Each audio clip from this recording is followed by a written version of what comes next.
Este es un podcast dirigido a abogadas y abogados que van en camino a la sala de audiencia, a algún cerezo, a la fiscalía, a su oficina o a cualquier lugar a donde podría dirigirse un penalista. Esto es para aquellos que son apasionados del derecho penal, así como nosotros. Esto es De Penalista a Penalista. Muy buenos días, tardes o noches. Yo soy Paula Cruz. Y yo, José Antonio Albuerne. Y esto es De Penalista a Penalista.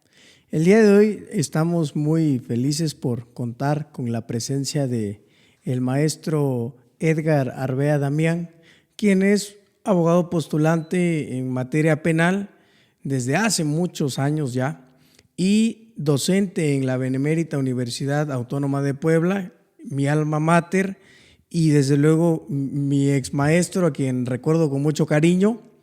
Y bueno, gracias por la disposición, por la amabilidad de estar presente el día de hoy, maestro. El día de hoy vamos a desarrollar un tema complejo, un tema técnico que requiere de mucho estudio. Existen demasiadas teorías mayoritarias y minoritarias desde muchos años han sido desarrolladas en torno a la teoría de la autoría y la participación. Pues antes que nada, maestro, yo quiero también agradecerle mucho la disposición. El maestro José Antonio me ha hablado muy bien de usted y qué mejor traerlo aquí en un tema muy importante que es la autoría y la participación, porque pues como operadores del sistema penal sabemos que tenemos como presupuestos básicos siempre pues una lesión a un bien jurídico tutelado o una puesta en peligro del bien jurídico tutelado, pero eso significa que personas, que ciudadanos realizaron esas conductas que trajeron consigo esos resultados típicos, y es ahí donde tiene y brota la importancia de la autoría y la participación, maestro. Primero, pues agradecerles. La verdad me siento muy emocionado de poder participar y poder contribuir en este foro que dos destacados maestros han iniciado para difundir temas de interés de los litigantes, del estudiantado. La verdad es que los felicito por este programa, por este proyecto, y reitero mi agradecimiento. No tenía yo el gusto de conocerle, maestra Paula. A Antonio tuve la oportunidad de que fuera mi alumno, un alumno que siempre se distinguió por su dedicación, por su esfuerzo, y la verdad me siento muy emocionado de poder contribuir. Yo siempre les reitero a mis alumnos que el mejor reconocimiento y la mejor satisfacción que puede tener un académico es ver triunfar a sus alumnos. Y la verdad es que me siento muy orgulloso de poder ahora compartir este foro que poco a poco se ha ido difundiendo y convirtiendo en un referente. Y referente al tema, o tocando el tema al que nos aboca en esta invitación que tan amablemente me han formulado, es en efecto la autoría y la participación. Y es un tema, en efecto, como dice el maestro Albuerne, complejo, es bien complejo. Usted señalaba, maestra Paula, que sí, los operadores debemos de poder definir perfectamente cuál es la intervención del sujeto activo. Anteriormente se denominaban personas responsables de los hechos delictivos. Son personas responsables del hecho delictivo, y entonces se fincaba la intervención de los autores o partícipes, que ahí habrá que hacer una diferencia específica. Se planteó en un primer inicio personas responsables del delito, hasta que la Constitución, en la reforma del 2008, modifica el artículo 16 de la Constitución y habla de las personas que intervienen o participan. Dice, deben decir datos que establezcan que se ha cometido ese hecho y y que exista la probabilidad de que el indiciado lo cometió o participó. Ese es el referente constitucional, ¿no? La probabilidad de que una persona haya intervenido en el hecho delictivo. Y el hecho delictivo puede ser en calidad de autor o en calidad de partícipe. Pero fíjense, maestros, lo que llega a suceder a veces en la propia legislación. Se confunde la autoría y la participación en el propio código. Es decir, se utilizan como si fueran sinónimos, lo cual pues no corresponde a una realidad. Cuando se habla de probabilidad respecto al libramiento de una orden de aprehensión o hablamos con respecto a un auto de vinculación, que son los estándares probatorios, pero a final de cuentas de una probabilidad. Esto es, que existan elementos que nos hagan suponer con cierto grado de razonabilidad que el sujeto intervino. ¿Y cómo puede intervenir un sujeto? ¿Cómo puede intervenir un sujeto? Tengo aquí las legislaciones del Código Penal Federal, el Código Penal de Oaxaca y el Código Penal de Puebla. Bueno, sé que el tiempo es limitado, voy a tratar de ir tocando los temas importantes o relevantes respecto a lo que decía usted, maestro Antonio, la situación complicada de las diversas teorías o doctrinas. Apenas hubo una reforma aquí en el estado de Puebla y pues la verdad no estoy de acuerdo porque ya se ha trabajado mucho en estos temas y se habla de autoría intelectual. Ya la autoría intelectual ya debe de pasar o debemos de superar este tipo de conceptos, ¿no? Porque ¿quién es el autor intelectual? No, a ver, partamos de la autoría, ¿no? Me voy a referir primero al Código Penal de Puebla. Dice, se entiende por autor quien tiene el dominio del hecho, en tanto que por partícipe quien, sin tener el dominio del hecho, interviene en el mismo deliberadamente, instigando o auxiliando al autor. Los autores o partícipes responderán cada uno en la medida de su propia culpabilidad. Y define, por ejemplo, que el autor intelectual son la o las personas que acuerden o preparen su realización. Yo difiero de esta definición, pero bueno, es lo que recientemente fue reformado este código. Autor material, la o las personas que se realicen por sí, coautores materiales, no puede haber otro tipo de coautores, pero bueno, la o las personas que lo realicen conjuntamente, autor mediato, que es un concepto interesante, que se vino manejando por mucho tiempo en la doctrina alemana, posteriormente Klaus Roxin lo fortalece este tema que me parece además muy interesante, ahorita nos vamos a referir a él, para incluso en el Código Penal Federal del Estado de México, un destacado jurista que intervino en las reformas de 1994, introdujo el tema de autoría mediata en nuestro sistema jurídico mexicano. Por cierto, oaxaqueño, el doctor Moisés Oaxaca se ha caracterizado por una pléyade de juristas muy destacados, muy brillantes. Por mi actividad académica, porque antes de ingresar a la Facultad de Derecho, que es mi alma mater, tuvimos algunos cargos académicos también en otras instituciones, y eso me permitía tener encuentros con diversos juristas.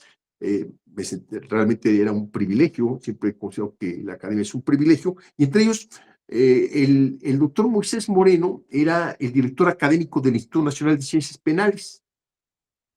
Posteriormente ocupó diversos cargos, es un jurista muy destacado, muy brillante, y es al que le debemos, incluso fue discípulo, él estudió su doctorado en Alemania, fue discípulo de Hans Welzel. Él fue el que constitucionalmente en la reforma del 94 introdujo y sustituyó el cuerpo del delito por los elementos del tipo penal, ¿no? Y pues fue una revolución jurídica en cuanto a la dogmática a la que veníamos acostumbrados en nuestro país.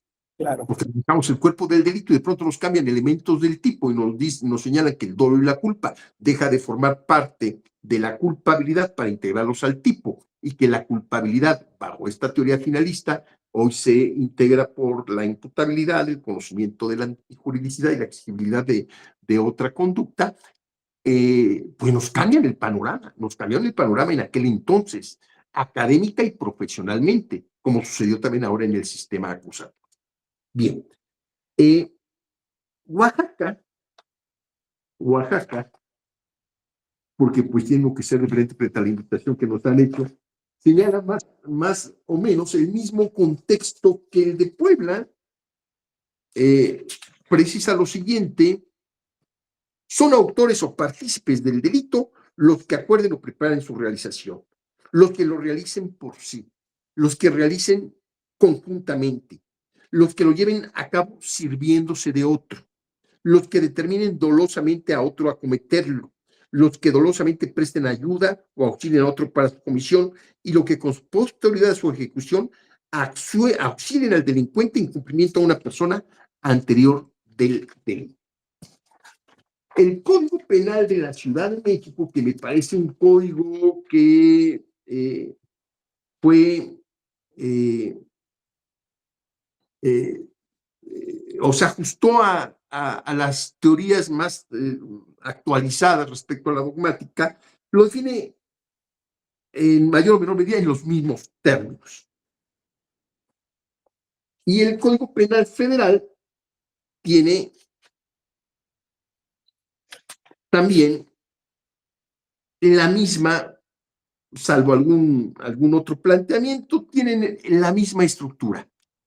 Con estos códigos, o este análisis que se realiza, primero yo quisiera señalar la necesidad, no sé si lo hayan tocado ya maestros, en el sentido de la necesidad de contar con un código penal único. Es ya urgente contar con un código penal único, porque en Oaxaca o en Puebla o en Veracruz los legisladores establecen criterios o establecen directrices, y el derecho penal ya es uno que puede ser aplicado en todo el país y no generar este tipo de cuestiones que a veces nos obstaculizan. Si tenemos un procedimiento penal nacional, ya es momento, ya han existido varios proyectos desde la época del presidente Peña Nieto, desde la secretaria de Gobernación, la ministra en retiro, Olga Sánchez Cordero, ya había también planteado la necesidad urgente de ese código penal único. Vino un proyecto, un anteproyecto, que se elaboró por parte de la Fiscalía, otro por parte de la Universidad Nacional, otro por parte del Instituto de Investigaciones Jurídicas, pero no se ha dado el paso definitivo. Y es que por eso nos encontramos con penas desproporcionadas, ¿no? Hay penas aquí en Puebla que, por ejemplo, la violación tiene mayor penalidad en algunos casos que el homicidio, y esto rompe el esquema de establecer la sanción, la pena, en función del bien jurídico. Claro. Claro que ningún gobernador o ningún legislador va a prestar un proyecto para adecuar las penas, porque van a decir que o que se está a favor de disminuir o de no penalizar. No, el aumento de las penas está más que claro que no va a reducir el índice de criminalidad. Lo que lo va a reducir es abatir la impunidad. Pero no sé, maestro, si han tenido algún comentario respecto al Código Penal Único. Sí, hemos hablado acerca, no hemos dedicado un episodio en específico, estamos adentrándonos a estos temas de la teoría del delito. Sin embargo, sí creemos aquí la maestra Paula y su servidor que, bueno, esta homologación de conceptos, de doctrinas, de teorías, de la doctrina preponderante y más moderna en cuanto hace a la teoría del delito, hemos hablado del funcionalismo social que adapta Enrique Díaz Aranda, el doctor Enrique Díaz Aranda. Entonces, desde luego que creemos que es urgente esta, concreción de todo lo que determinan los tipos penales de una manera generalizada, ¿no? Sí, justamente como dice el maestro José Antonio, también hay que tomar en consideración que la mayoría de los códigos penales de las entidades federativas, así como el Código Penal Federal, datan de 1930. Estamos hablando que incluso cuando permeaba y estaba vigente la idea o el sistema neoclásico, posteriormente el finalismo, y a partir de 1970 comienzan estos funcionalismos, ¿no? Sin embargo, por lo mismo, estamos hablando de que son códigos que tienen incluso teorías que ya no deberían ocuparse, que es una mezcla entre sistemas, y también justamente es necesario que se establezca un código penal único porque vemos que en distintas entidades federativas incluso se prevén figuras como el dolo eventual y en otras entidades federativas no. En otras entidades federativas la pena es mayor, menor. Entonces también estamos hablando que, si bien es cierto, hay una independencia de las entidades federativas en términos del 124 constitucional y el 73 constitucional, lo cierto es que todos somos ciudadanos mexicanos y en ese sentido tampoco considero que sea dable que en una entidad federativa se me sancione con mayor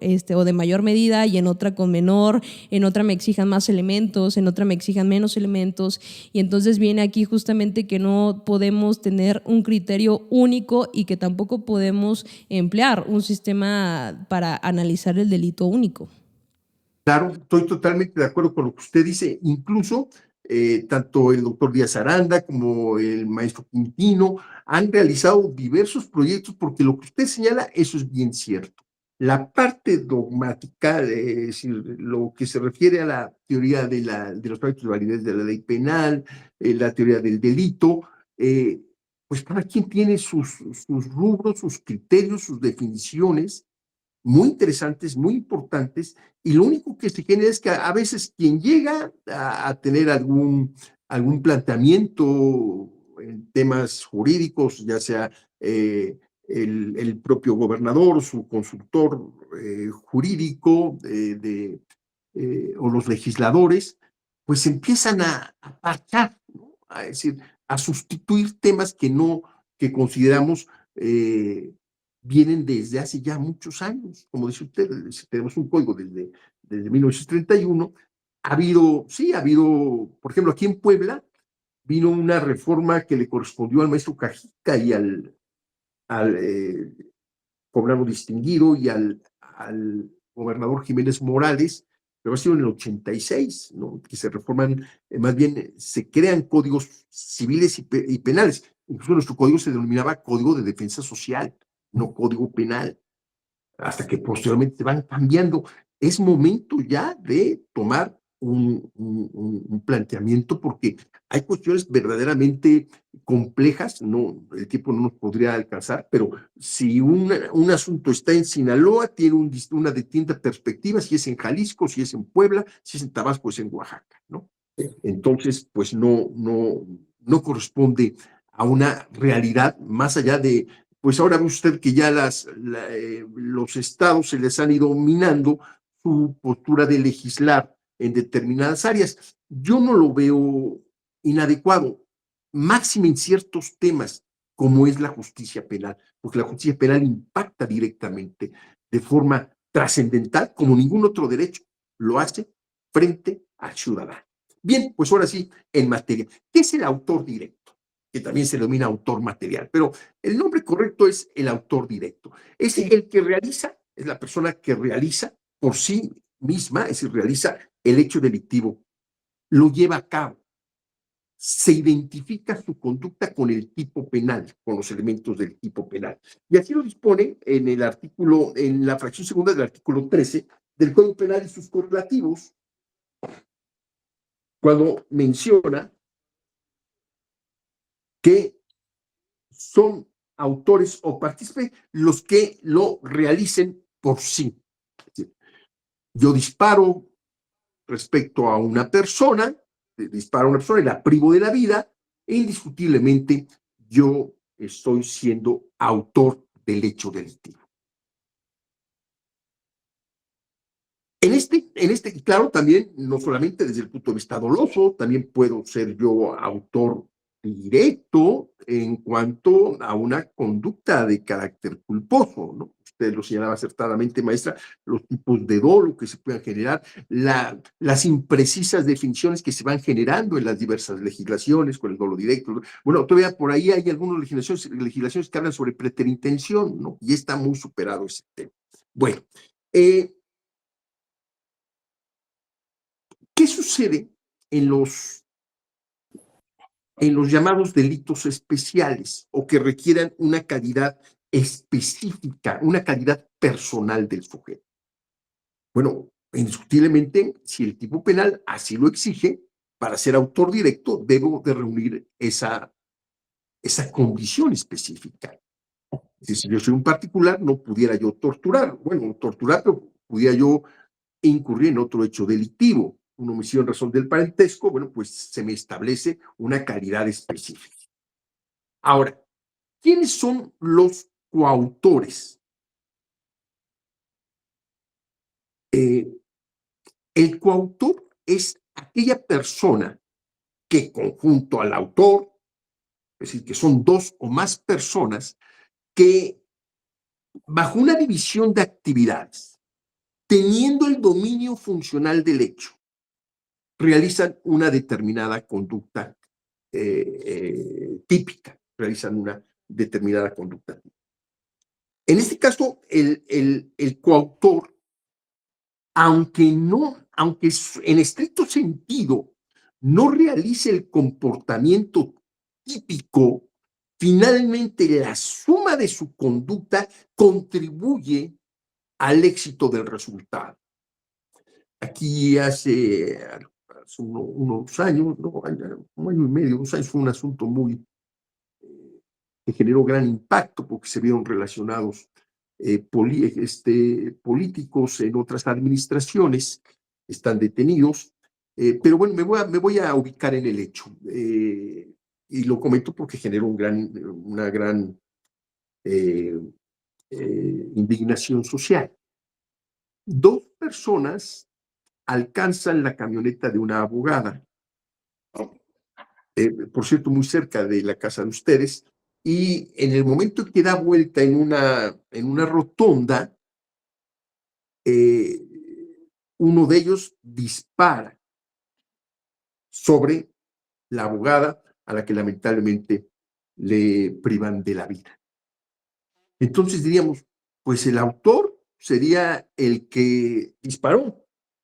No, pero aquí estaríamos frente a una coautoría, porque el que iba conduciendo la moto, sin duda alguna, la suma de su conducta permite a la persona haber tenido el éxito respecto a ese resultado. Entonces aquí se da el tema del coautor, es decir, quienes de manera conjunta realizan la producción del hecho típico, ¿no? Claro que este concurso, que se llama concurso de personas, ¿no? Habrá que ver hasta dónde llega su intervención para considerarlos como parte del resultado exitoso que se planteó en la realización de ese hecho típico. Por eso es que yo no estoy de acuerdo con la autoría intelectual. Se manejó durante mucho tiempo ese concepto de autoría intelectual, pero si nos damos cuenta, el autor intelectual, pues finalmente es un partícipe inductor. Claro, puede existir una planeación, puede existir un control funcional del hecho en el cual las personas que intervienen hayan planeado y hayan ejecutado es decir, con esa división de funciones que trae como consecuencia el resultado. Entonces ahí estamos hablando de autoría y ya tenemos al autor directo, ya tenemos ahí al coautor. En estos temas, temas de la autoría, surge otra figura, una figura que hace un momento comentaba, se le debe, como muchas de las figuras que se han venido manejando, a la doctrina alemana, introducida por el doctor Moisés Moreno, que es el autor mediato. ¿Qué es el autor mediato? Bueno, el propio código, de distinta manera, pero así lo señala. En el Código Penal Federal dice: los que lo lleven a cabo sirviéndose de otro. Así lo dice el Código Penal Federal. El Código Penal de nuestro estado incluso la define y dice Autor mediato, la o las personas que lo lleven a cabo sirviéndose de otro. En Oaxaca, de igual manera, los que lleven a cabo sirviéndose de otro. En la Ciudad de México establecen una palabra que no la tienen los otros códigos y señalan lo lleven a cabo sirviéndose de otro como instrumento. Bueno, ¿qué es entonces la autoría inmediata? La autoría inmediata se da, como lo señalan las diversas legislaciones, cuando incluso se le llama persona de atrás. La persona de atrás instrumentaliza a través de otra persona la realización de un hecho delictivo. Me dirían, oiga, pero conforme a la definición que nos acaba usted de dar, pues serían como autores, ¿no? Oye, entra a robar a la casa y yo te espero afuera. Tú eres el que robas, yo te espero afuera y nos vamos. Ese sería el autor mediato. No. El autor mediato es el que instrumentaliza la conducta de otro. Pero esa instrumentalización de la conducta de otro se da por coacción, se da por engaño, se puede dar aprovechándose de este engaño o aprovechándose de un trastorno mental o de un desconocimiento de la persona. Pensemos en que me deben determinada cantidad de dinero y yo he firmado un pagaré. Y por la confianza llego a la casa, tengo ahí a un ahijado o a un sobrino de 5 años o de 6 años y le digo, oiga, sobrino o ahijado, tu papá me mandó por un pagaré. Está, ya sé dónde los guarda o búscalo. Bueno, pues el niño, ignorante de esta situación, pues acude y me entrega el pagaré, pero finalmente yo no me estoy apoderando de él. Lo está haciendo el niño. Pero esa conducta donde yo instrumentalizo a otro para que realice el comportamiento es lo que nosotros denominaríamos autor mediato. Figura que, reitero, en nuestro sistema jurídico mexicano lo introdujo el destacado doctor Moisés Moreno Hernández. Pensemos, incluso, bueno, hay una serie de situaciones que se pueden presentar y que pueden dar además diversas soluciones. ¿Qué pasaría si yo amenazo a otra persona? La tengo aquí y le pongo el arma. Y le digo, dispara sobre el otro, porque no te mato. Entonces, ahí estaremos hablando de una autoría mediata. Sí, una autoría mediata. Es decir, yo me estoy valiendo de otro que, por supuesto, no tendría ningún tipo de responsabilidad frente al hecho que se llevó a cabo.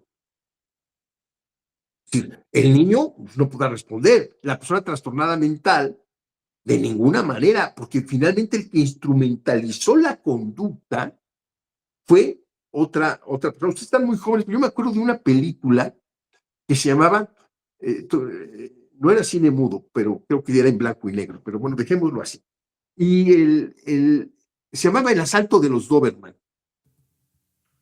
Sí, mandaban unos Doberman a robar joyas, ¿no? Mandaban a unos Doberman a robar joyas y traer mochilas, no, entraban, ¿no?, a un banco. Uno, decía mi madre que yo siempre en las películas siempre andaba criticando los temas jurídicos, pero pues ya nació con esa vocación. Pues no hay asaltos a los bancos, es una denominación incorrecta o imprecisa, ¿no? Es que me asaltaron el banco. El banco no puede asaltarse, se roban.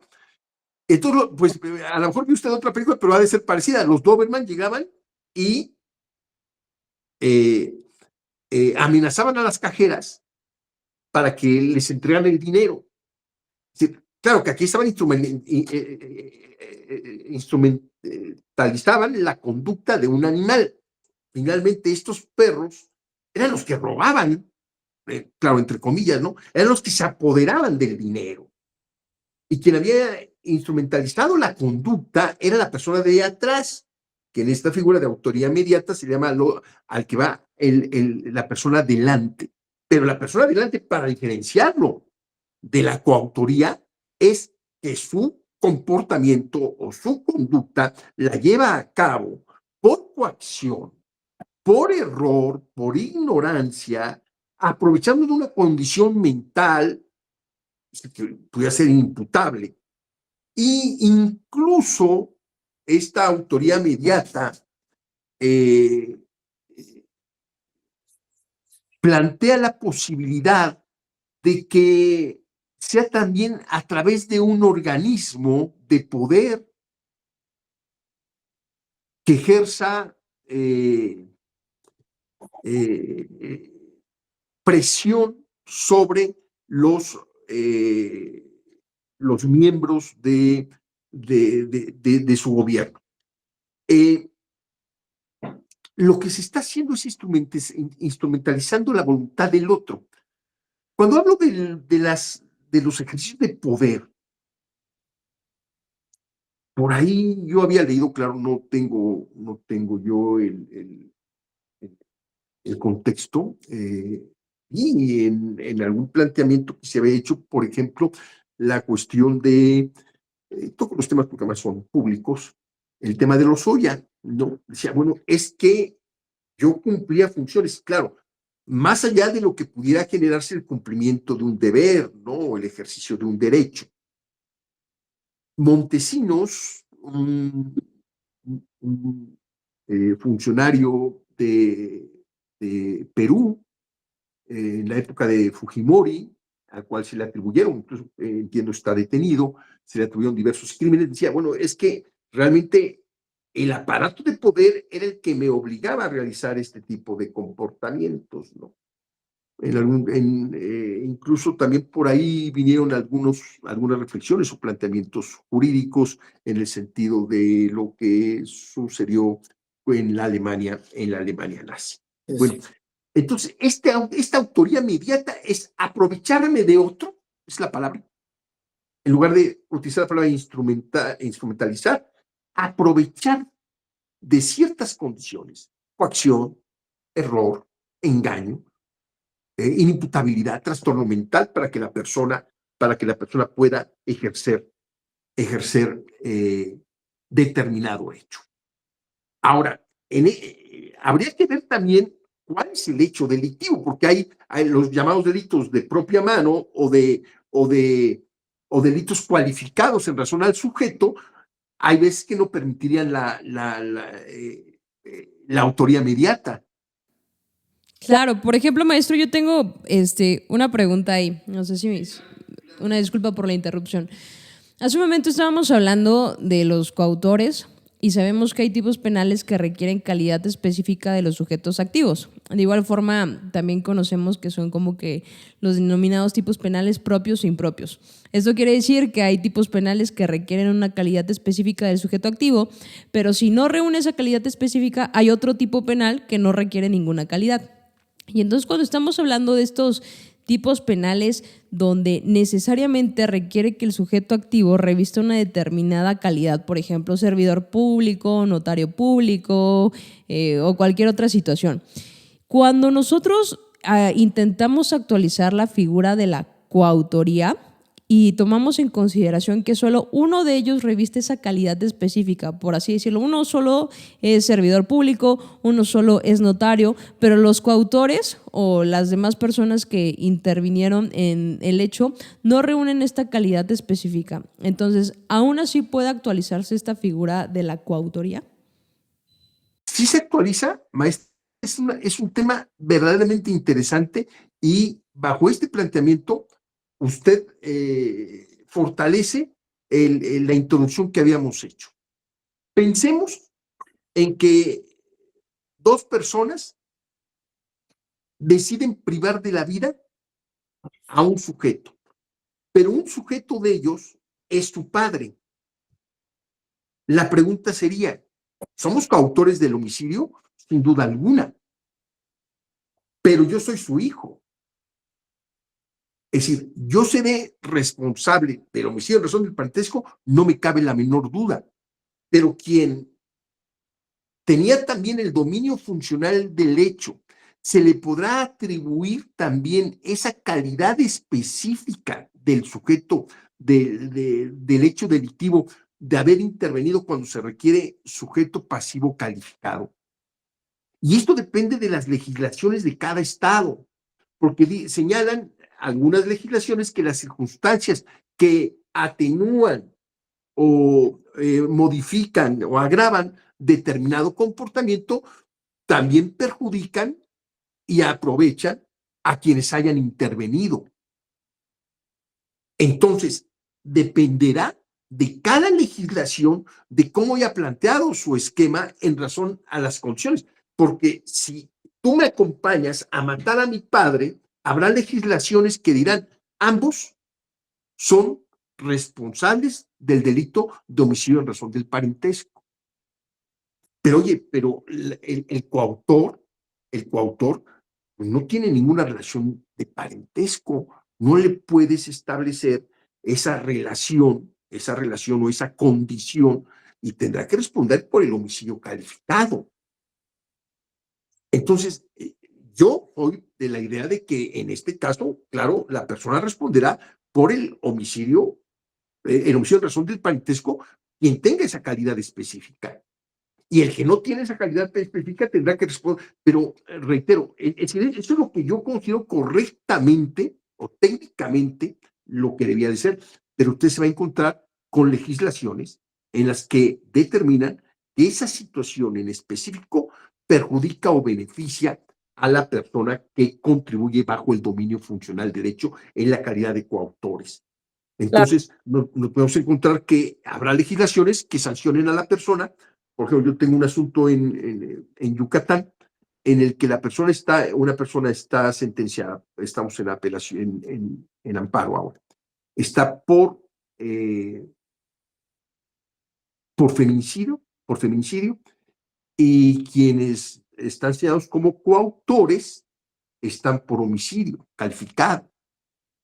Pero esto dependerá de cada legislación. Yo no sé en Oaxaca cómo esté legislado, maestra. Justamente por eso viene mi pregunta, por ejemplo, en cuanto a los coautores, pues es los que lo realicen conjuntamente. Y yo creo que lo más interesante justamente es en estos tipos penales impropios, donde tenemos el parricidio, pero si alguno de ellos no reúne la calidad específica, pues por ejemplo tenemos el homicidio, que no requiere mayor calidad que seas una persona, ¿no? Sin embargo, hay tipos penales que no tienen su equiparable. Es o tienes esa calidad específica o la conducta no va a ser sancionada porque no hay un tipo penal que prevea esa determinada conducta que la pueda cometer cualquier persona, ¿no? Entonces es ahí cuando ya comienzan estos problemas para adecuar, ¿no? Porque si bien o mal sabemos que en determinado hecho pues pueden incurrir la participación de distintas personas, aun cuando pues no reúnan esta característica que requiere el tipo penal, ¿no? Recordarás un caso muy conocido aquí en nuestro estado, maestra, de que se viralizó, bueno, no se viralizó, no se pueden viralizar, perdón por la expresión, se difundió y sigue ahora que llevó a la cárcel a un exgobernador de Puebla con respecto a la tortura. Y ahí también se planteó el hecho de si un particular, si el delito de tortura exige una calidad específica, como usted lo señala acertadamente, del sujeto activo, ¿podrá contribuir una persona que no se adecue al tipo penal? Esto generó una de las personas que estaban señaladas en este asunto, de una periodista que fue detenida y que es también un caso, no solamente en instancias nacionales, sino internacionales, que llevó a la detención tanto del exgobernador de Puebla, de muchas otras personas, y recientemente del exdirector de la Policía Ministerial. Claro, sin hacer ningún tipo de pronunciamiento, pues están sus procesos, pero sí sabemos que una de las personas con las que tenía confrontación esta periodista no se le concedió el amparo, no lo he estudiado. La verdad es que a veces hay temas que aunque uno no los lleve, me parecen interesantes estudiarlos. Yo creo que debe de ser el mismo planteamiento por no reunir esa calidad específica. Sí. ¿No? Y esto resulta importante en el ejercicio de nuestra actividad profesional. Porque, oye, si el tipo penal me está exigiendo que solo lo puede cometer un servidor público, por ejemplo, como usted lo señala acertadamente, ¿qué está haciendo ahí un particular? ¿No? Y entonces ahí su conducta sí será impune, o su conducta más bien no impune, será irrelevante para el derecho penal, o ver, en el caso que planteamos del parecido, si se adecua o no a una determinada conducta. Porque también se da en la autoría inmediata, maestra. Es decir, en la autoría inmediata también tendríamos que plantear que hay delitos y no los puede llevar a cabo a la persona que se le instrumentaliza la conducta. Pensemos en un delito de incesto, ¿no? No sé si Oaxaca contempla el delito de incesto. Puebla no, pero hay otros estados que sí contemplan el delito de... Sí, en Oaxaca sí está contemplado. Bueno, entonces yo no puedo decirle a una persona a través de amenaza o de engaño, ve y ten relación sexual con mi hermana. Bueno, pues a lo mejor va gustoso, ¿no? Pero la conquista y todo, pero pues finalmente es delito de propia mano. Es decir, no puede realizar un sujeto diverso al que me establece el tipo penal. Falsedad en declaraciones. No, ve y declara falsamente. No, pues es un delito que identifica a la persona. Es decir, que requiere que la persona ahí no puede instrumentalizar la conducta a través de otro. Y también se dan los esquemas donde, a pesar de que en esta autoría inmediata, pero de esta coautoría a la que usted se refiere, que si bien es cierto, su conducta no corresponde al del autor directo, es decir, no disparó o no impuso la cópula de manera violenta, sin duda alguna hay un dominio funcional del hecho. Es decir, hay una violación tumultuaria donde el sujeto, aunque no copule, le detuvo las manos a la mujer, el otro la sometió y otro más le impone la cópula. Oiga, pero es que yo nada más la detuve, es que yo nada más la sujeté de los pies y mi compañero fue el que impuso la cópula. Sí, pero tu intervención en este tipo de conductas suma al éxito del resultado, y por eso debemos de entender nosotros el dominio funcional del hecho, ¿no? El dominio funcional del hecho. Sí, maestro, y perdón interrumpirlo, hace un momento hablaba de la violación tumultuaria y yo creo que es uno de los grandes problemas que tenemos, digo, a nivel nacional, porque si bien es cierto que cada entidad federativa tiene su propio código penal, yo creo que este tipo penal está un poco revuelto a mi consideración porque dice con la intervención directa o indirecta, y luego dicen con la intervención inmediata o posterior, ¿no? Y entonces, por ejemplo, la doctrina nos establece que eso debería entenderse, la violación tumultuaria, como que al mismo tiempo se le está imponiendo la cópula a la persona en dos cavidades distintas, ¿no? O primero en una y posteriormente en otra.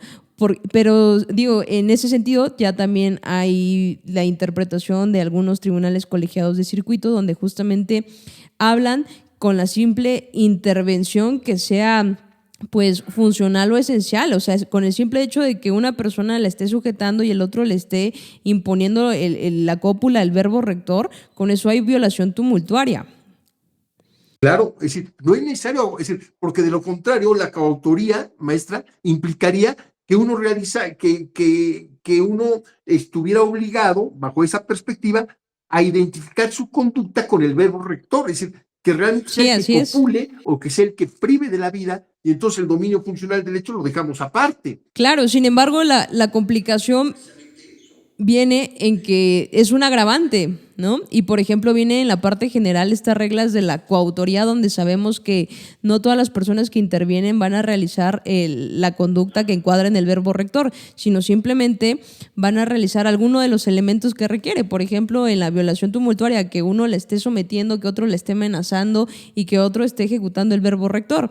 Sin embargo, muchas veces, como referías un momento, esta es la complicación, que se preguntan, ¿por qué si ya viene regulada la coautoría en la parte general del Código Penal, viene no un tipo penal autónomo, porque el tipo penal es violación, pero viene un agravante y es un agravante considerable por la intervención de 2 o más personas, ¿no? Usted lo dice, la intervención. Y esta intervención tenemos que acudir a la regla general que nos da la parte general del derecho penal sobre autoría y participación. Es decir, están interviniendo. Incluso seguramente también allá en Oaxaca se plantea la cuestión del delito emergente, de aquel delito que surge sin que estén de acuerdo las personas, pero como consecuencia necesaria a veces de la propia conducta. Es decir, aquellas personas que de pronto entran a robar a una casa y uno de ellos va y viola a la muchacha. No estaba acordado previamente hacerlo, pero de una u otra manera todos, es un delito que surge y que tú estableces ciertas características para poder determinar si esta persona, si las demás personas que no habían acordado previamente el hecho delictivo son o no, se les debe de asignar o no responsabilidad. Es identificar si fueron o no. Bueno, estás en el hecho, ¿qué hiciste frente a ese hecho? Ahora imagínese usted al tipo que le está sujetando las manos a la persona o el tipo que está manejando la motocicleta para que otro individuo dispare. Bueno, pues por supuesto que ahí está la coautoría. La coautoría no implica que los dos disparen o que los dos le impongan la cópula. Mire, qué bueno que aprovecho este tema que usted toca. En Puebla, y yo me he cansado de reiterarlo de forma constante en los foros en los que yo tengo participación, se señala en el artículo 274, si me permite nada más tener acceso a mi código.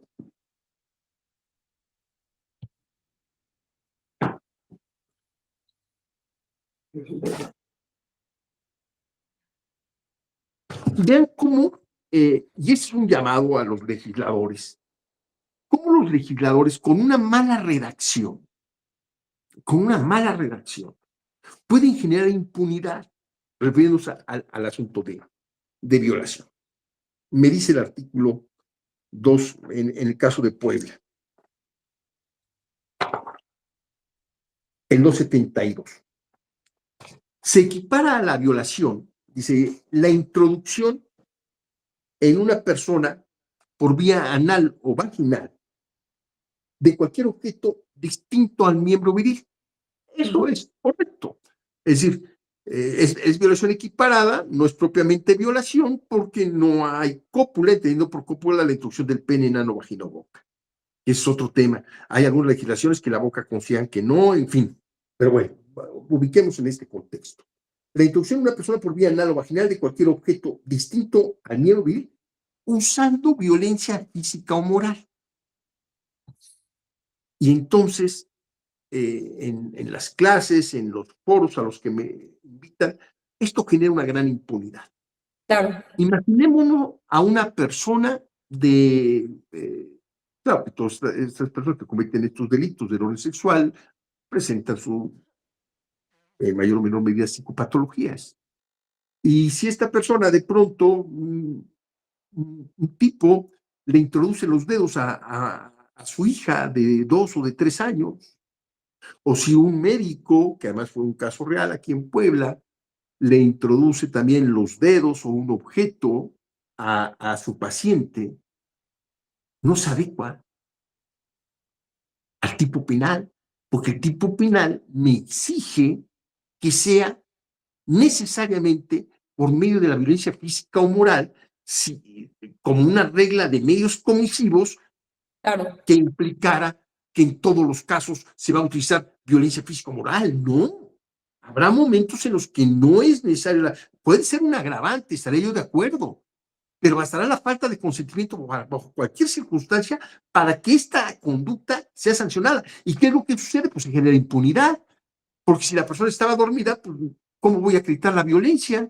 Por ejemplo, o si la persona tenía 2 años, ¿para qué ejerzo la violencia? Le introduje la lengua o los dedos, un objeto. Esta situación, en el delito de estupro, se señalaba, es decir, la mala redacción, la mala sintaxis que se pudiera tener en cuanto a los tipos penales, por eso que señalo que el derecho penal, por su relevancia, por la trascendencia, por los bienes que protege y por las consecuencias, pues habría que ser muy, muy detallistas muy precisos. Aquí se rompe con el principio de taxatividad. Si no me puedes imponer un delito, porque es que estaba dormida, sí, pero eso no es violencia físico-moral. Maestro, por ejemplo, aquí en el estado de Oaxaca tenemos varios tipos de violación equiparada. Uno de ellos justamente es cuando no se introduce el miembro viril, sino cualquier objeto distinto al miembro viril en una cavidad anal, vocal o vaginal. De igual forma tenemos otra violación equiparada. Dice falta de consentimiento, ¿verdad? Y a lo mejor puede agravar la penalidad si fuera usando violencia físico-moral, ¿no, maestra? No, nos requiere a través de, sin consentimiento, aquí en Oaxaca en lugar de consentimiento dice sin la voluntad de la víctima, y de igual forma nos requiere la violencia físico-moral. Sin embargo, tengo otro tipo penal, igual violación equiparada, donde dice cuando ya no requiere una violencia físico-moral, sino simplemente la persona, la víctima, ya no está en la capacidad de comprender o de resistirse. Sin embargo, la cuestión acá es que el verbo rector sigue siendo copular, y copular se debe entender como un elemento normativo de valoración jurídica que el Código Penal del Estado de Oaxaca me dice: la introducción del miembro viril en una cavidad anal, vocal o vaginal de la víctima. Entonces, puede ser que no requiera esta violencia física o moral siempre y cuando lo que se le introduzca a la víctima sea el miembro viril. Pero mire, maestra, yo ahí estoy de acuerdo. ¿Por qué? ¿Qué es un delito equiparable? El delito equiparable lo debemos de entender como un delito que tiene cierta relación, parecido, o tiene cierta semejanza, o tiene ciertos elementos que caracterizan al tipo básico. Hay 3 casos que como señalamos al principio de nuestra conversación, los códigos regularmente se basaban en el Código Penal Federal o en los anteproyectos que se hacían. Entonces, regularmente son más o menos las mismas descripciones típicas. Puebla tiene 3 tipos de violación equiparada. La primera, la que usted señala. Si la persona se desmayó, la persona está dormida, la persona está hemipléjica, la persona está hipnotizada o está anestesiada y se introduce el pene en el ano, en la vagina o en la boca de la persona. Ahí es violación equiparada porque el elemento que falta no es propiamente la cópula existe, lo que falta es el elemento violencia. Ahí no, me aprovecho de esa circunstancia. Es decir, será la cópula, pero no será la violencia. Por eso es violación equiparada. El otro tema, el otro tipo de violación equiparada, que seguramente lo deben de tener allá en Oaxaca, pero también la edad varía. Aquí en Puebla era de 12 años, ahora ya aumentó a 14 y no sé en Oaxaca qué edad sea. Dice, la cópula con persona menor de 14 años. Bueno, ahí, ¿qué es lo que falta?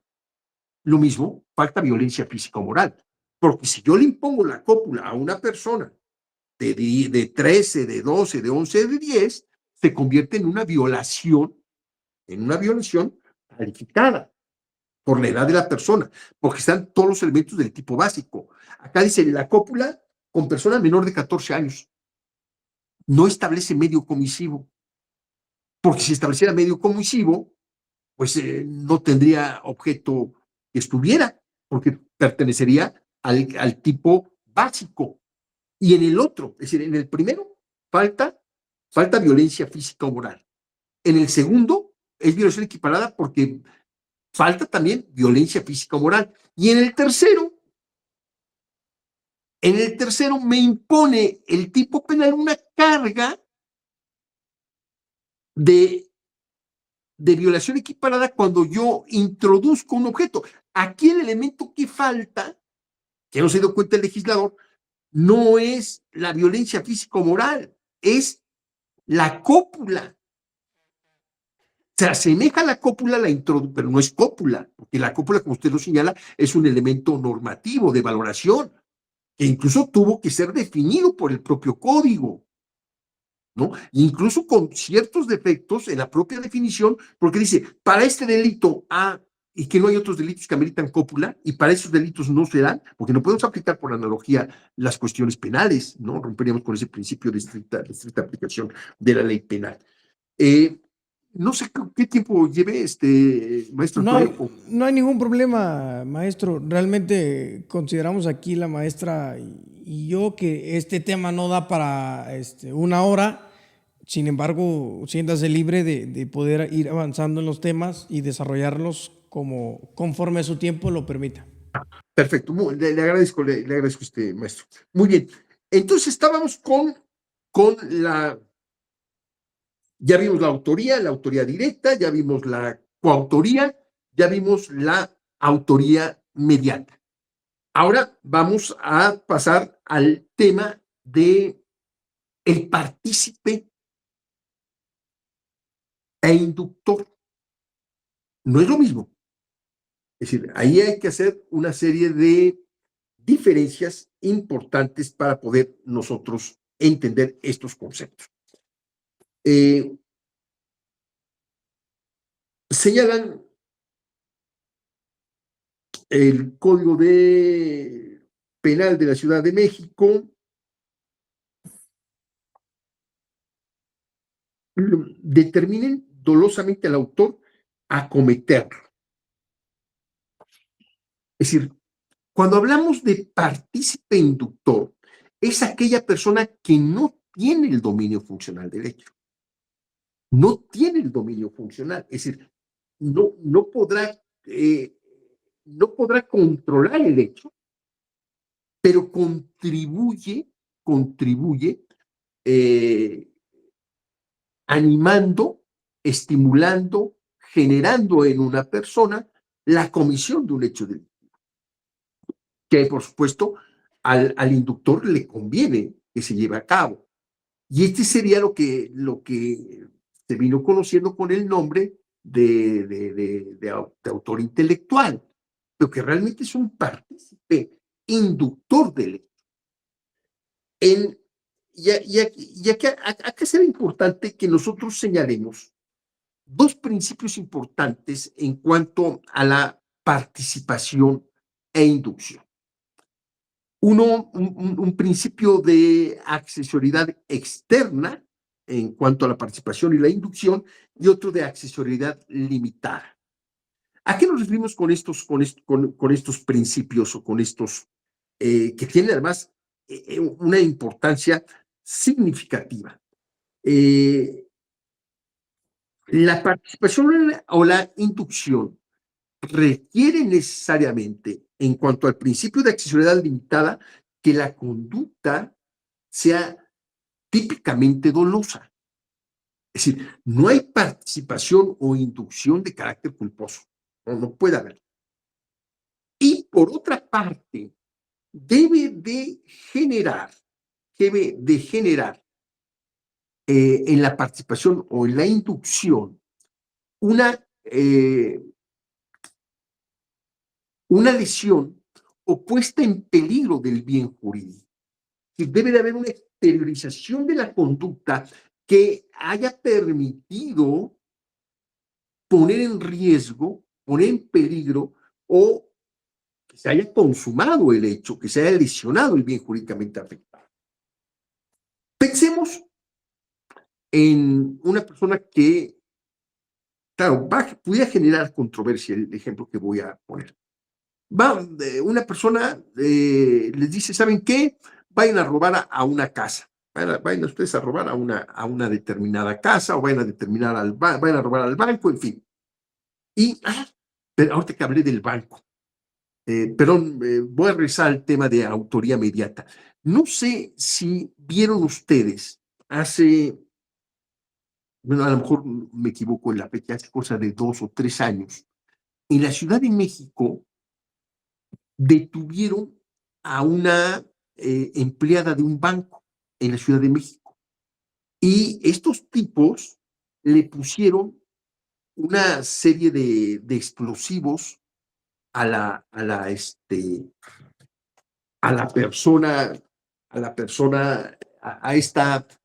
esta cajera, a ver si lo puedo encontrar el tema. Le ponen le ponen unos explosivos y la dejan o la dejan en el banco, y la persona, les voy a decir la fecha,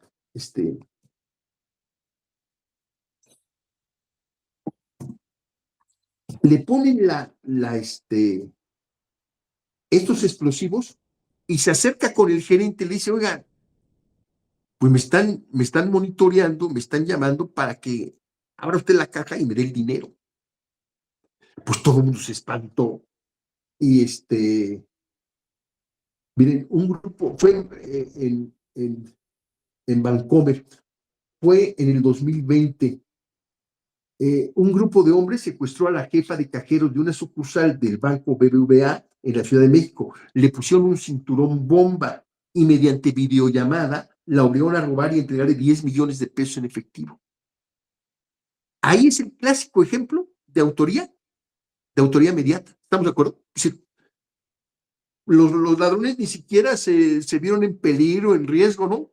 Te pongo unos cinturones en los que tienen unos explosivos, te mando a que robes y luego me entregas a mí el dinero. Y veo, el robo fue cuantioso, sí, fue en la Ciudad de México. Bueno, regresando al tema de la inducción y de la participación, porque toqué el tema del banco. En el caso de la inducción, bueno, pues yo puedo haber planeado un robo a un banco, pero ¿qué sucedería si llegan 4 individuos que forman parte de mi organización criminal, llegan y ven que el banco está resguardado, que tiene diversos guardias, que se vería muy riesgosa la posibilidad de poder ingresar y de poder robar, y desisten? Pues ahí, a pesar de que estaba todo planeado, incluso pudimos llegar al extremo de pensar que el tipo entró al banco armado, que vio y que se dio cuenta de que no había los elementos para generar el éxito de esa conducta, pues nunca hubo un acto externo que haya puesto en riesgo o en peligro el bien. Por lo tanto, no podemos considerar que esta persona sea partícipe. Es que imagínense que saliera y que fuera detenido, más allá del delito que cometiera por la aportación de armas. Es que ibas a robar el banco. Bueno, pero pues es una suposición tuya. Y aunque lo manifestaran, sí queríamos robar el banco, pero no hubo un acto de exteriorización en cuanto a ese comportamiento que pudiera entonces plantear que hubo la inducción del sujeto. Porque aquí hay que ver que ese partícipe inductor, ese autor intelectual del robo, me resisto yo a seguir manejando este término, este partícipe inductor finalmente está dependiente primero de que son dos, que la conducta sea típicamente dolosa. Es decir, no puede haber una participación o una inducción en los delitos culposos, ni se le puede atribuir una conducta culposa. La conducta debe, primero, bajo este principio de accesoriedad externa, de generar un acto de consumación o un acto de riesgo, de peligro sobre el bien jurídicamente afectado. Y por otra parte, que la conducta sea típicamente dolosa. También habrá que decir que en la inducción es que se presentan temas bien interesantes.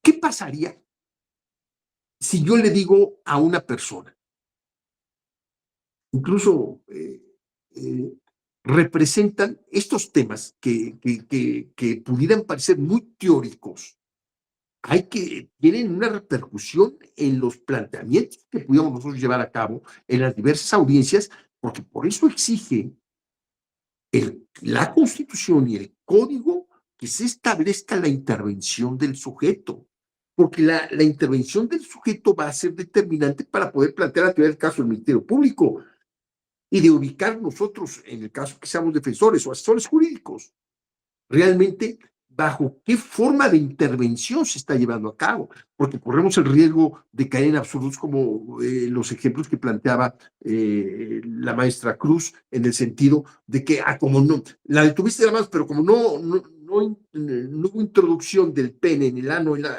entonces, pues no cometiste violación tumultuaria, ¿no? Entonces, debemos ser muy cuidadosos con estos planteamientos de la intervención del sujeto. Puede ser que la inducción sea un delito autónomo. Es decir, hay un tipo penal que seguramente debe de estar también allá en Oaxaca, la inducción al suicidio. Sí, se encuentra un tipo penal ahí. Sí, así es. Sí. Entonces, ahí la inducción consiste en convencer, en animar, en estimular, en motivar, lo que lo que nos veníamos planteando, el hecho de que una persona realice un hecho delictivo. Pero en este caso es generarle, convencerla, provocarla a que se prive de la vida. Ahí estaríamos nosotros frente al concepto de inducción al suicidio. Y en Puebla, dentro de ese capítulo, no debía de estar dentro de ese capítulo, se determina que si la persona induce a otra al grado tal de que ella misma consuma el hecho delictivo,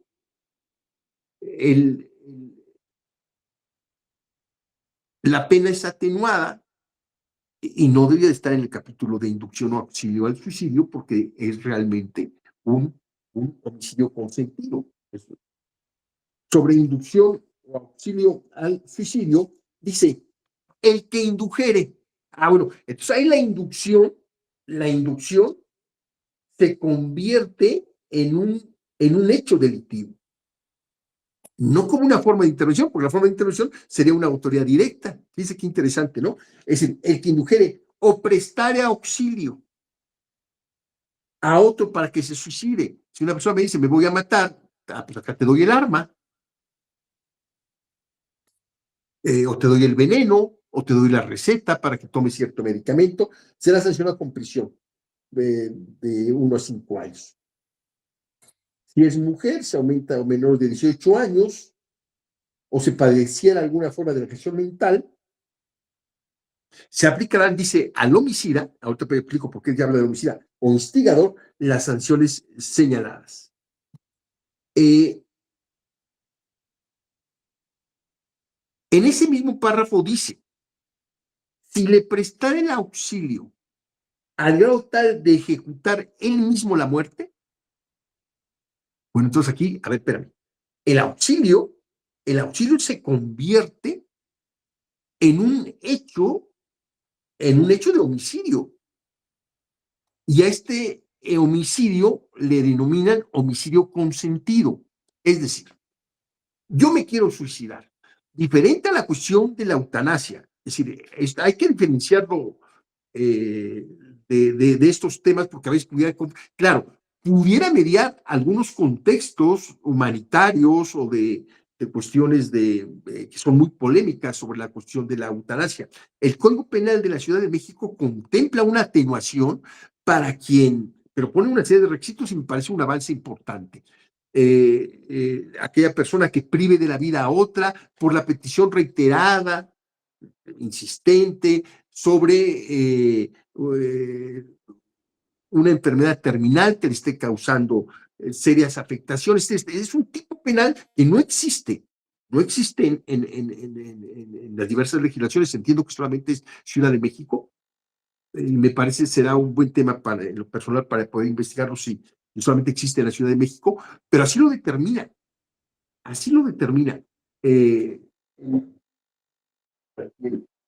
Para que yo se los pudiera. El artículo, si no mal recuerdo, es el 130.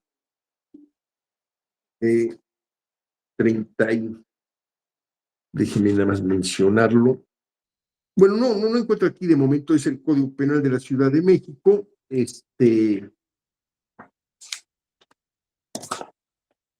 Pero es un avance, pienso yo. Un caso además que forma parte de un referente, no sé si ustedes lo hayan conocido, el caso de Ramón Sampedro, un español que buscó que fuera autorizada que se llevara a cabo la eutanasia, que fuera autorizada su muerte, era un hemipléjico, y anduvo de tribunales en tribunales y no pudo lograr esta situación, e incluso con el auxilio de varias personas, porque además se graba en el momento en que toma una sustancia, no, creo que era cianuro.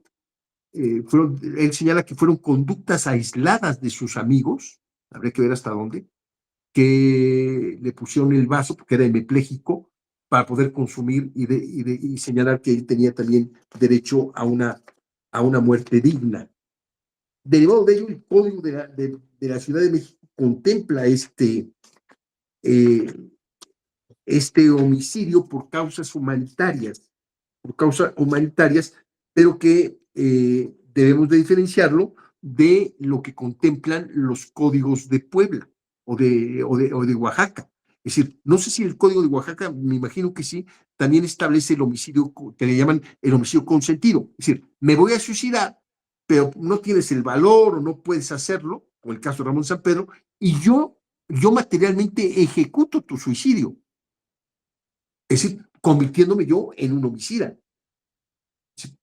Y que se me atenúa la pena, como lo señala el Código de Puebla, si se le prestara hasta el punto de ejecutar él mismo la muerte, que se convertirá en un autor directo de un homicidio consentido. Por eso es que digo que no debía estar en ese capítulo. No.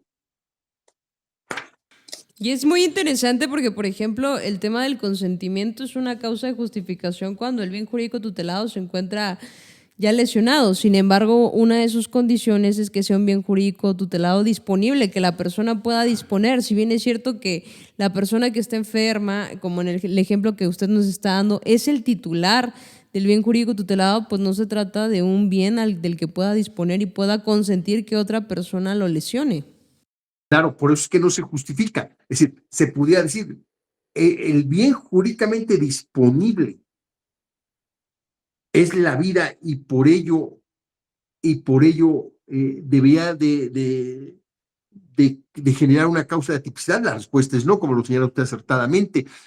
Pensemos incluso, maestra, porque la gente luego tiene estas deformaciones, ¿sabes?, de la realidad. Pensemos en una persona que un fanático religioso que desea que le amputen la mano, porque ha cometido un pecado, mire, ya encontré el artículo. Al que prive de la vida a otro, el artículo 127, por la petición expresa, libre, reiterada, pone muchos requisitos, seria e inequívoca de siempre que medien razones humanitarias y la víctima padeciera una enfermedad incurable en fase terminal, se le impondrán de 2 a 5 años de prisión. No se justifica por lo que usted señala, la vida no es un bien jurídicamente disponible. Es decir, el que yo llegue y me quieras amputar la mano porque es mi mano, no le da derecho al médico para que, previo consentimiento, te amputen la mano, ¿no? Por cuestiones o de ámbito religioso. Recordarán la gran polémica que se generó con ciertos grupos religiosos que no permiten la transfusión sanguínea. Sí. Y que se planteaba el hecho de que si el médico debía o no debía de hacerlo. Y resuelve la Corte que, por supuesto, que la vida debe estar por encima de las creencias muy respetables de orden religioso. Otro tema, maestro Antonio. El infanticidio ya se derogó de la mayoría de códigos. Recuerdo un asunto en una región de la Sierra Norte de Puebla, donde una muchacha, ya se imaginan ustedes, marginada, el padrastro abusaba de ella, que era un policía de ahí de cierta población, y la embaraza a esta muchacha.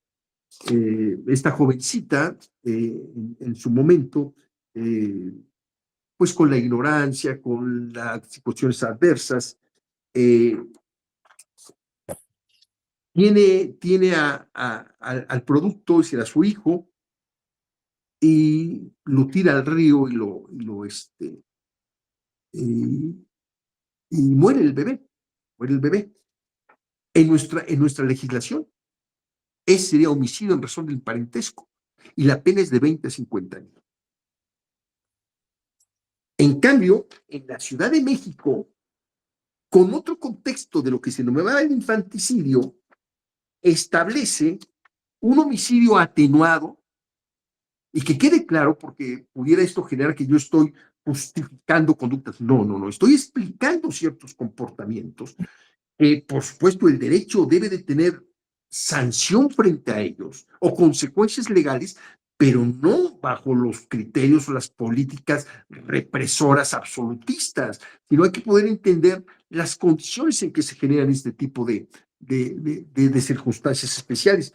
Y existe un artículo en el propio Código Penal de la Ciudad de México que me parece muy interesante para que vean cómo a escasas 2 horas la pena es totalmente distinta. Mientras esta muchacha se sujetará a un proceso que le puede traer como consecuencia la penalidad de 20 a 50 años, en Puebla, perdón, en la Ciudad de México, existe una disposición en la que, ahora no la encuentro, en la que si se priva de la vida, dice, es el 126, cuando la madre prive de la vida a su hijo dentro de las 24 horas siguientes a su nacimiento, se le impondrá de 3 a 10 años. No se justifica la conducta, pero hay que entender a veces las circunstancias tan adversas. Eso es lo que se refiere también a la perspectiva de género. La perspectiva de género no solamente es en cuanto a juzgar,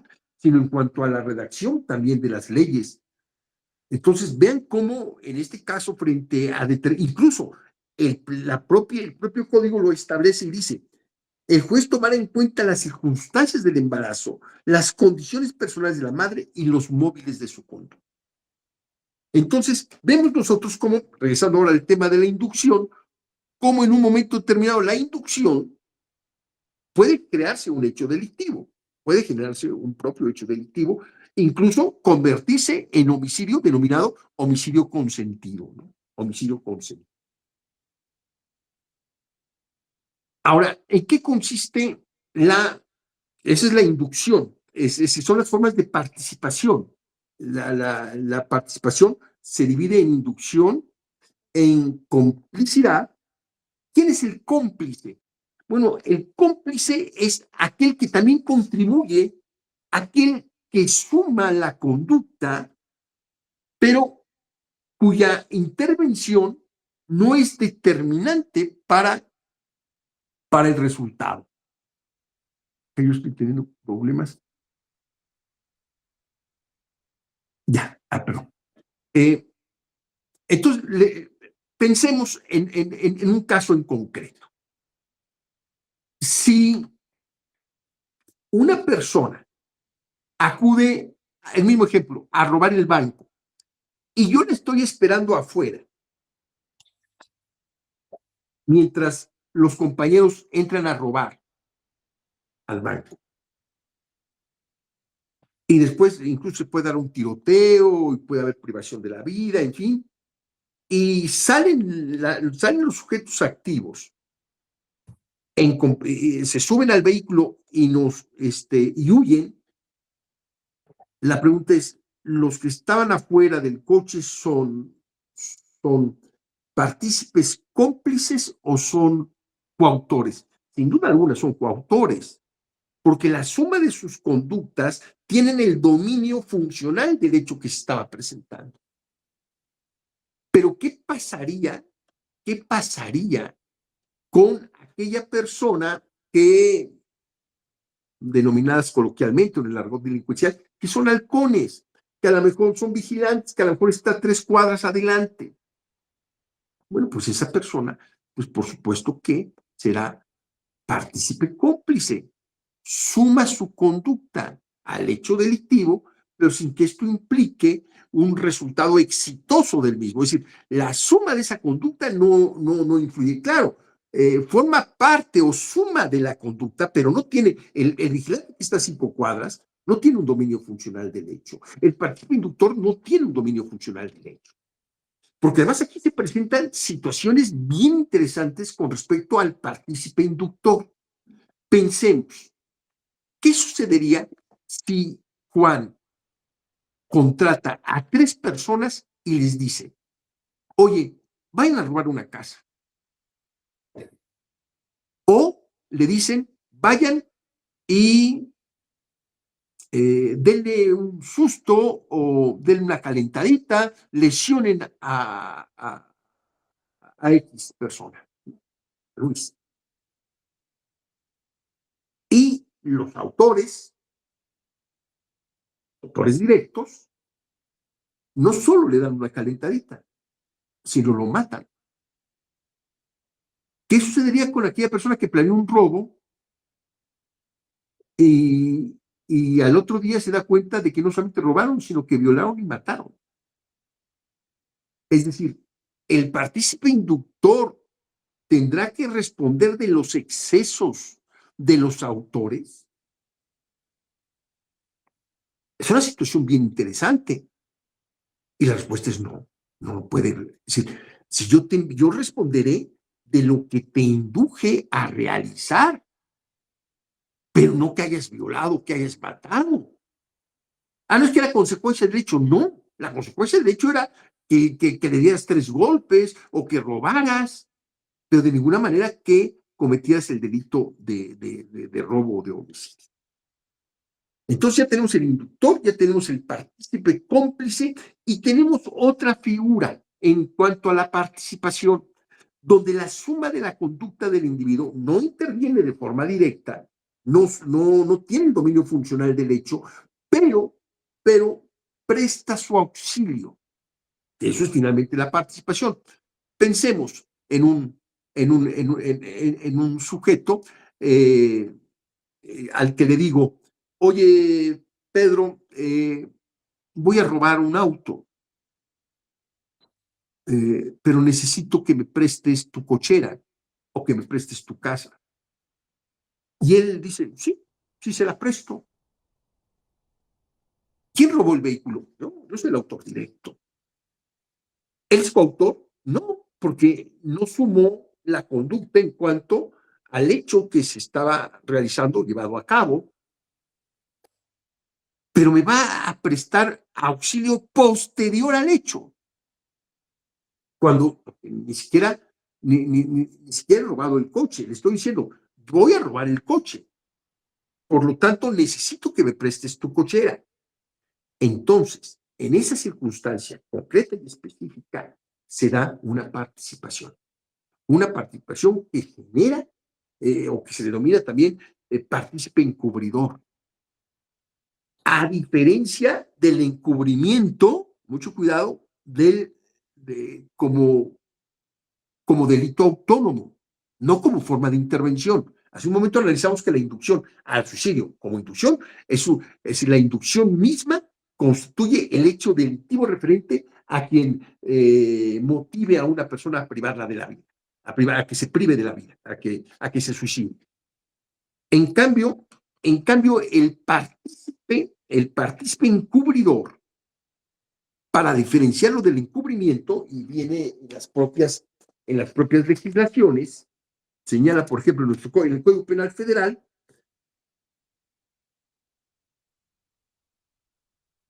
dice, los que con posterioridad a su ejecución auxilien al delincuente en cumplimiento de una promesa anterior al hecho delictivo. Eso lo dice el Código Penal Federal. El Código Penal de Puebla señala,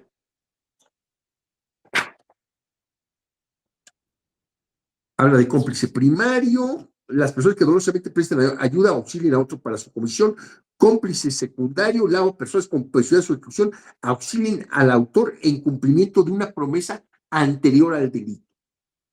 Y viene la complicidad correspectiva. que es otro tema también bien complejo, a ver si no estoy abusando ya del tiempo, pero ya para poder finalizar. Es decir, cuando hablamos de encubrimiento y cuando hablamos de complicidad como complicidad o de encubrimiento como forma de complicidad, como forma de intervención, la palabra clave es si es antes o es posterior al evento delictivo, el acuerdo previo. Eso significa, si yo acuerdo con Pedro que me va a facilitar su casa, Pedro sabe antes del robo que me va a prestar su casa para guardar el vehículo que yo he robado.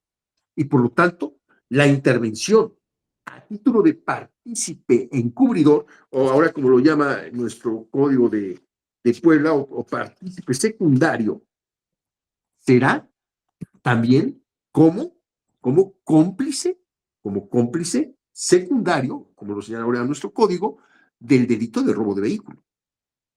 Y acá viene otro tema bien interesante. Deberán de ser las mismas sanciones o las mismas penas para quien es partícipe y autor. La respuesta de inicio sería sí, aunque tiene además sus bemoles, tiene sus aspectos o sus variantes. Ahora, el mismo ejemplo, llego a la casa de Pedro, pero yo ya realicé, se consumó previamente el robo. Y llego a la casa de Pedro y le digo, oye Pedro, préstame tu casa porque acabo de robar un coche. Pedro no sabía que no había un acuerdo previo. Llegó a preguntarle, y si él me auxilia, si él contribuye, es posterior al hecho, cuando él, bueno, en ambos son posteriores al hecho, pero la diferencia es que no existe acuerdo previo. Por lo tanto, él responderá como autor del delito de encubrimiento como figura autónoma, no como forma de intervención. Ya usé mucho del tiempo de ustedes, nada más para señalar un tema que también es bien inquietante. La complicidad correspectiva, lo que llamaban los italianos complicidad correspectiva, la autoría indeterminada, y ya debía de desaparecer de nuestro código. Aunque lamentablemente se siguen viendo que el tumulto, que la masa realiza hechos delictivos por los enojos, por la indignación, regularmente incluso lo crean como una figura específica que viene siendo el homicidio tumultuario. No obstante, este homicidio tumultuario ya también tiene una regulación en el entendido de que no solamente es el homicidio el que se puede cometer a través de masas, es decir, en las que exista indeterminación de la persona que lo realizó. En Puebla se vivió un hecho lamentable por parte de trabajadores universitarios que marcó a la universidad, que marcó a una población. Incluso se generó una película, pero fue una situación verdaderamente terrible en la que en los momentos muy complicados de los movimientos universitarios, un grupo de trabajadores se fue a escalar la Malinche, trabajadores universitarios. Entonces uno era bibliotecario, yo lo conocí, y de los sobrevivientes. Entonces, asusados o instigados por el cura de San Miguel Canoa, es una junta auxiliar que da rumbo a la Malinche, se fueron organizando y pues ya saben ustedes lo que sucede lamentablemente en estas poblaciones. Oaxaca no está exento de ello, el Estado de México, la Ciudad de México, Puebla, donde se cometen este tipo de homicidios, ¿no? Hubo un hecho lamentable en el que confunden a las personas con secuestradores cuando eran encuestadores.